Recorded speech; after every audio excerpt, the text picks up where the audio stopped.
আসসালামু আলাইকুম। রমজান মানে কি সারাদিন উপোস থেকে সন্ধ্যায় ভাজা পোড়া খাওয়া? নাকি রমজান হতে পারে আপনার শরীরের জন্য একটা ডিটক্স বা রোগ মুক্তির বড় সুযোগ?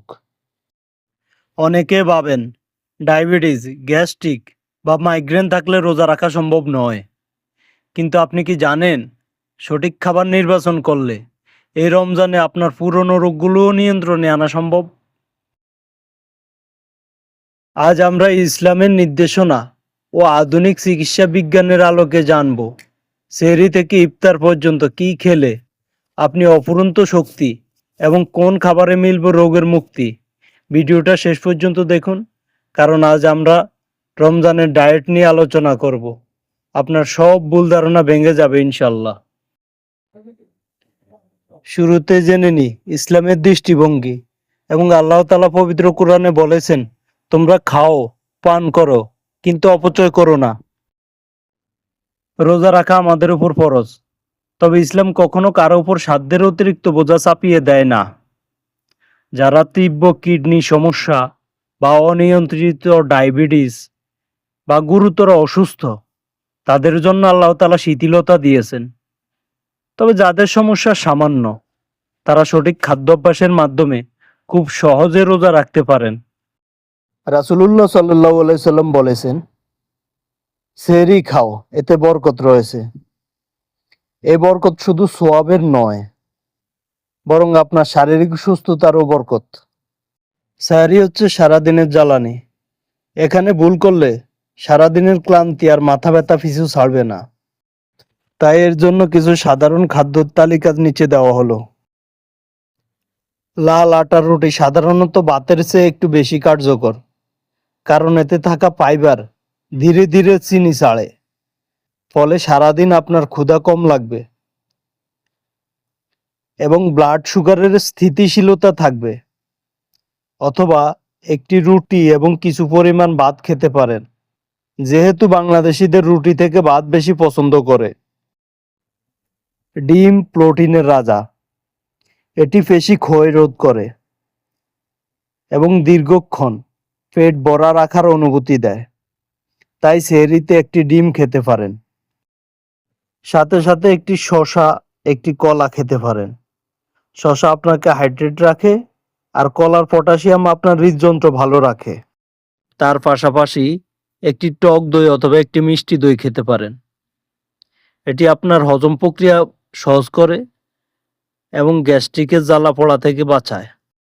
ইফতারের মানে প্লেট ভর্তি আলু চপ, পেঁয়াজ ও বেগুনি নয়। ইফতার হওয়া উচিত রিফ্রেশিং। খেজুর দিয়ে ইফতার শুরু করতে পারেন। রাসূলুল্লাহ সাল্লাল্লাহু আলাইহি সাল্লাম খেজুর দিয়ে ইফতার করতেন, কারণ খেজুরে থাকা গ্লুকোজ ও ফ্রুক্টোজ কয়েক মিনিটের মধ্যে আপনার মস্তিষ্কে ও শরীরে শক্তি পৌঁছে দেয়। এতে থাকা আয়রন রক্তশূন্যতা কমায়। বাজার থেকে কেনা ট্যাঙের গুঁড়ো এবং চিনি থেকে ডাবের পানি দিয়ে ইফতার করুন, অথবা লেবুর শরবত খান। এতে আপনার মাথা ব্যথাও কমবে এবং রিফ্রেশও লাগবে। ছোলা বুট প্রোটিনের দারুণ উৎস, যা ওজন নিয়ন্ত্রণ করতে সাহায্য করে।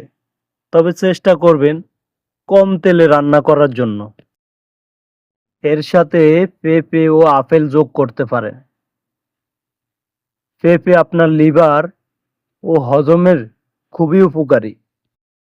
প্রত্যেকের সামর্থ্য অনুসারে ইফতারিতে এ ধরনের পুষ্টিকর ও রিফ্রেশিং খাবারগুলো বেছে নিতে পারেন। এখন আলোচনা করা যাক আপনাদের বিশেষ স্বাস্থ্য সমস্যাগুলো নিয়ে। গ্যাস্ট্রিকের রোগী, ইফতারিতে তেলে ভাজা পোড়া একদম বাদ দিন। খালি পেটে ডুবো তেলে ভাজা খাবার অ্যাসিডিটি বাড়িয়ে দেয়। তার পরিবর্তে চেনা দই অথবা স্যুপ খান। যাদের অতিরিক্ত ডায়াবেটিস, সেহরিতে লাল আটার রুটি খান অথবা লাল চাউলের ভাত খান। মিষ্টি ফল পরিমাণ মতো খান। ইফতারের পর একটু হাঁটাহাঁটি করুন। যাদের উচ্চ রক্তচাপ, লবণের পরিমাণ কমিয়ে দিন। শসা এবং ডাবের পানি আপনার জন্য খুবই উপকারী। তা আপনার প্রেশার নিয়ন্ত্রণ করে।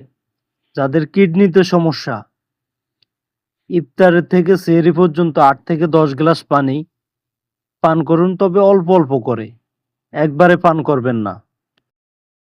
মনে রাখবেন, রমজান শুধু আত্মার পরিশুদ্ধি নয়, এটি শরীরেরও ডিটক্স হিসাবে কাজ করে।